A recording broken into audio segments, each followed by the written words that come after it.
Thanks for turning into Reimagine Enterprise Sales Systems. I am Protik Mukhopadhyay, and today we'll have a special guest with me, Santosh.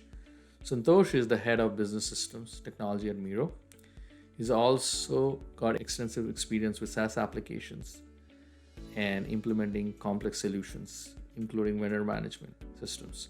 Today, Santosh will be sharing his experience on Miro's recent go live on Salesforce CPQ and what were some of the challenges they faced and some of the key takeaways. Thanks for joining us, Santosh. In your words, do you want to a little bit describe the business and share some insights about uh, what is your go-to-market strategy in general and the business overall, and then we can dive into the CPQ system success. Thank you. Yeah. Sure, Protik. Thank you. Thanks for having me. Can you hear me? Yes, we can hear you. Thank you. Awesome. Yeah, so Miro, we call ourselves an online whiteboarding solution. So especially in today's conditions, people need to collaborate and they are in different locations. So what we facilitate is that collaboration just like as you're in a room or using a whiteboard. In terms of our go-to-market strategy, we've always been a product-led company. So our primary focus is having a good product. And over the last 6 or 7 years, our product teams have done an excellent job creating a great product. So the second piece of that is we are now combining that with a sales motion as well. So the last year or so, what we focused on is our sales motions to get into the higher market, the enterprise market. And we're finding a lot of success there. That's really helpful. Thank you, Santosh, for that. When you were looking at your overall business systems, right, and I know you're heading a lot of other systems, when did you identify a gap that you need a CPQ system? And what were some of the challenges that led you to decide that, yes, we would look at a CPQ system? Yeah, so that kind of started when I joined Miro. It was 7 months back. So for the first 2 months was mostly kind of discovery and learning. And one of the things that struck me the most is like we have a lot of manual processes within our CPQ. So our salespeople were spending a lot of time in spreadsheets, making sure the pricing is right. Whatever we had committed to, that's the pricing we're giving on kind of contract amendments and things like that. So I early enough that I kind of pegged that as one of the areas that we need to improve.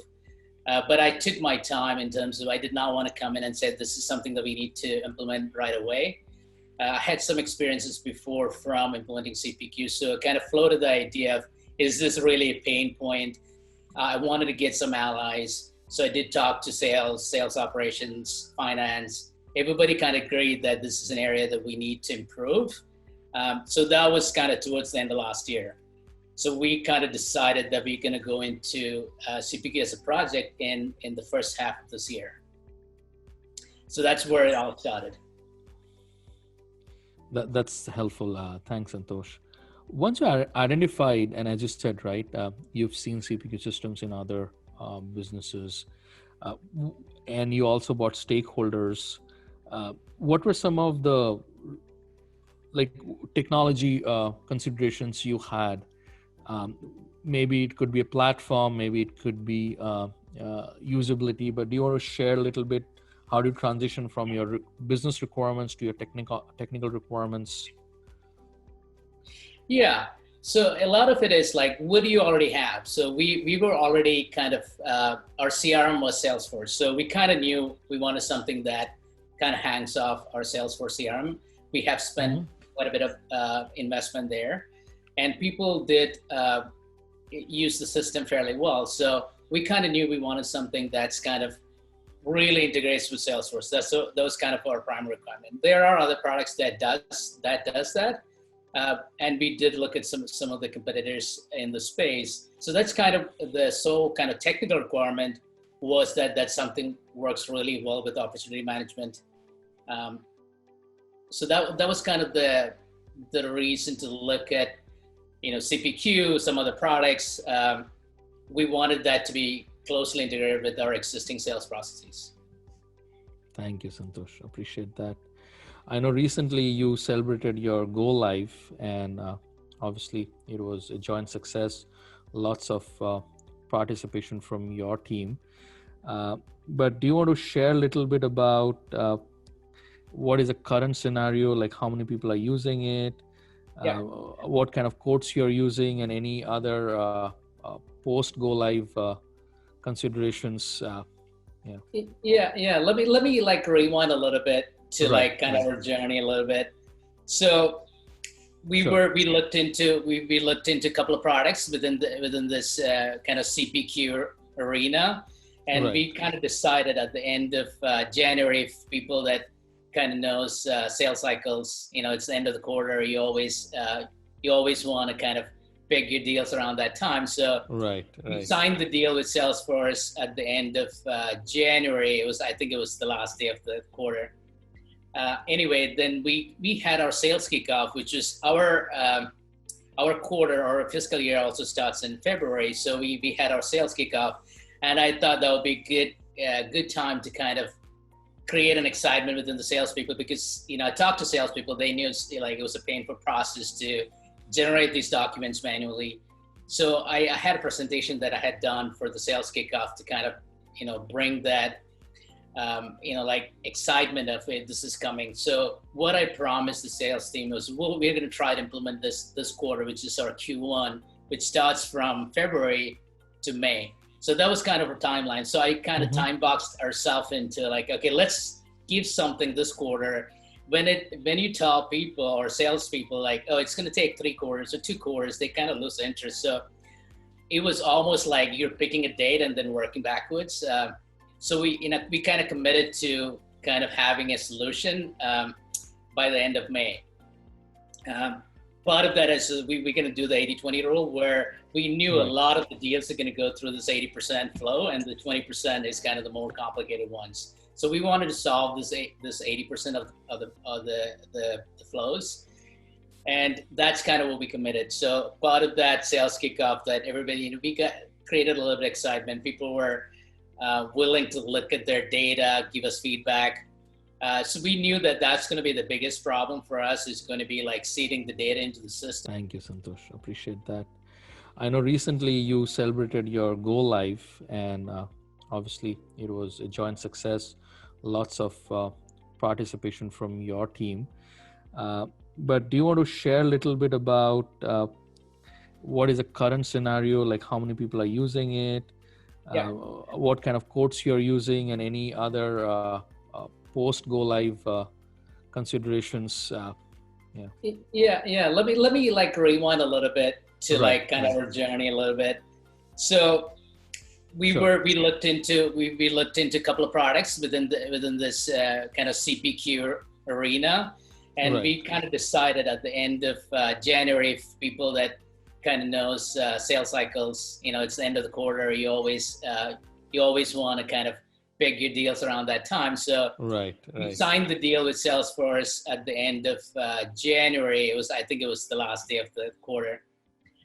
Anyway, then we had our sales kickoff, which is our quarter, our fiscal year also starts in February. So we had our sales kickoff, and I thought that would be good time to kind of create an excitement within the salespeople, because I talked to salespeople. They knew it was a painful process to generate these documents manually. So I had a presentation that I had done for the sales kickoff to kind of bring that like excitement of it. This is coming. So what I promised the sales team was, we're going to try to implement this quarter, which is our Q1, which starts from February to May. So that was kind of a timeline. So I kind of time boxed ourselves into like, okay, let's give something this quarter. When you tell people or salespeople like, oh, it's going to take 3 quarters or 2 quarters, they kind of lose interest. So it was almost like you're picking a date and then working backwards. So we kind of committed to kind of having a solution by the end of May. Part of that is we're going to do the 80-20 rule, where we knew a lot of the deals are going to go through this 80% flow, and the 20% is kind of the more complicated ones. So we wanted to solve this 80% of the flows, and that's kind of what we committed. So part of that sales kickoff, that everybody, created a little bit of excitement. People were willing to look at their data, give us feedback. So we knew that that's going to be the biggest problem for us, is going to be like seeding the data into the system. Again, it's, we didn't do 100% right. That, we can kind of go into that, why that the case was. But we got some participation from the sales team, sales operations. Everybody was supportive about this process. So we finished, we were 2 week delayed, so we did not implement in May.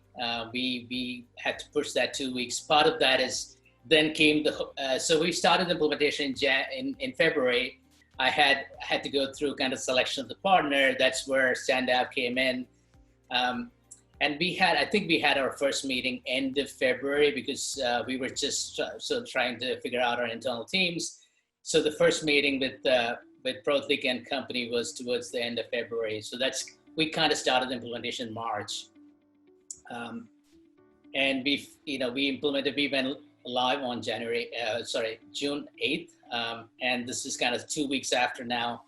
And we have a lot of the new codes being done through the system. We still have a transition time. So anybody that's going to go through CPQ, just keep in mind there's going to be transition. There's going to be in-flight deals that you don't want to try to pull that in. Let them finish that deal and then kind of bring the contracts back into the system. So some of the challenges we had during the implementation was around data. So we had, because most of the data was sitting in spreadsheets and other places, we had to kind of combine the data from our contract management system a little bit, from spreadsheets a little bit, from our kind of revenue reporting system a little bit. So we had to kind of create this. The last 3 months, 3.5 months have been in terms of the implementation of CPQ. Thank you, Santosh. And thanks that you went back, because I think that adds a lot of perspective, because the implementation is not only successful based on the platform, but as you said, right, you need the right team, both from the client side and the partner. And you also need data, right? And I think data success and data readiness, whether it is in implementation for a client that doesn't have CPQ or is transitioning to a new one, we've always seen that as a key exercise. So thanks for reiterating that. You alluded to some of the lessons learned. I know you said data challenges were one, and maybe you could have done a better job. Any other lessons learned or any surprises, either from a people, process, or technology, that if you could go back in January, February, you could have done it a little better? Yeah, a lot of that. So when we started the implementation and we started the full swing in March, and that's when COVID kind of hit. And we had, the challenges for us were good, because what happened with our business is it certainly had this upward curve. We had a lot of inbound requests. So then we had to kind of decide at that point that, are we going to kind of dedicate our resources for these projects, or are we going to kind of, purely going to satisfy the inbound demand, especially from the, participation from the sales teams. We knew the sales teams were going to be busy. We're not going to be able to hire salespeople as much. So that was kind of a point where we had to make a decision. Are we going to continue this, the implementation CPQ, or are we going to kind of slow it down, let the salespeople kind of focus on the inbound demand, and then go back into CPQ? And at that point, that we kind of decided, it's only going to get worse, because we are having more and more deals that's going to come through, and the data is going to get worse and worse. So we probably want to kind of continue this path and get it in the hands of the salespeople before it's too late. The more you wait, the worse the data gets. So that was kind of the reason we decided that we're going to move forward with this. That's interesting. When you say data, I just want to double click on that. Is it the legacy data from contracts, or is it the product data, or is account data from a hierarchy perspective? Because I know different customers have different data challenges. For you, what were some of those challenges? Yeah, great question. So it's mostly around the pricing. So we do pricing. The challenges around pricing. So we do have we don't have very complex bill of materials. Our products are Our SKUs are fairly simple, but we do have complex pricing. So we do have a lot of pricing that's very specific to the customers. So we want to make sure that we honor those pricings. And we didn't really had a good way, even we do it on paper, the next time there's an amendment, how do we kind of pick that back up? It's always, there's a lot of paper, you're going back into these papers and trying to find out what the pricing will be agreed upon. So that was one area that we wanted to make sure that we are servicing our customers properly, so they don't have to come back to us like this is the wrong pricing. So it was mostly around pricing. And the second thing was kind of the velocity of the deal. So basically the salesperson had to do is they not only had to do the quote and the order forms and work with legal and the customer's legal department about kind of the MSAs and all that, they also had to create the invoice on the back end. So we had a way of kind of tying these two together. Because everything was on paper, there wasn't really no other place for us to collect this. So they were doing a lot of things as part of the kind of the deal. We didn't really had a deal desk. We didn't had a contract management group. So salespeople were doing most of that themselves. So that's kind of the reason why, as they're spending more time on these non-value added items as a salesperson, we wanted the systems to kind of help in that process. So they only have to do it once. So the lines, whatever they're selling, they only need to do it once, and it gets carried throughout the process. When we talk about CPQ, obviously there are a lot of stakeholders, right? In your case, I'm sure finance, maybe sales ops had some roles to play. So do you want to share a little bit about who are the stakeholders involved in the decision making, in the testing? Yep. Like how did you plan for the project? And that'll be really helpful. Yeah. So we had all this kind of the similar stakeholders. So very upfront when we were going through this kind of RFP process, I already had alignment from, so the two major groups that are, we call it go-to-market. Go-to-market is the kind of the functions, the sales or revenue operations. Right. And then the big group is finance. They have always a vested interest. So those two groups, I had early alignment with those two groups, the leaders from those groups, that this is something that I'm proposing. Like, what do you guys think? So I took the kind of feedback from the upfront. So, we kind of just, okay, so the question was up front with the question was, are we going to go all the way in through billing? So there was some pushback in terms of from the billing side, because there wasn't all the leaders in place on the billing. So we kind of came back like, okay, let's optimize for the salespeople for the go-to-market functions, and finance is going to support that. So that's kind of the middle where we came to, and then we can look at billing at a later stage when we have the entire organization kind of filled out. So I had that sign up from both group, the finance and the go-to-market groups, they both going to support this project. So that was one. And then, the ground level support is from the salespeople itself. If you don't have the salesperson or the account management team that are going through it, so it's not going to be a success. So I think we did talk to, you find people that are like proponents for this. So we created that. That was another piece that we had to work through. So those are the two main groups, the account management team that goes through a lot of amendments and expansions and renewals. They were on the team, which is also part of, our success team also does some of the renewals and expansions. So they were also part of the kind of the stakeholder group. They initially, they were all part of the initial decision making. So part of the kind of, demoing our products, they were part of that. When we did kind of the final selection, they were part of that. Inputs were taken into account. But the major two groups were the go-to-market, the leadership, and the finance leadership. Thanks, everyone. Thank you, guys. Bye.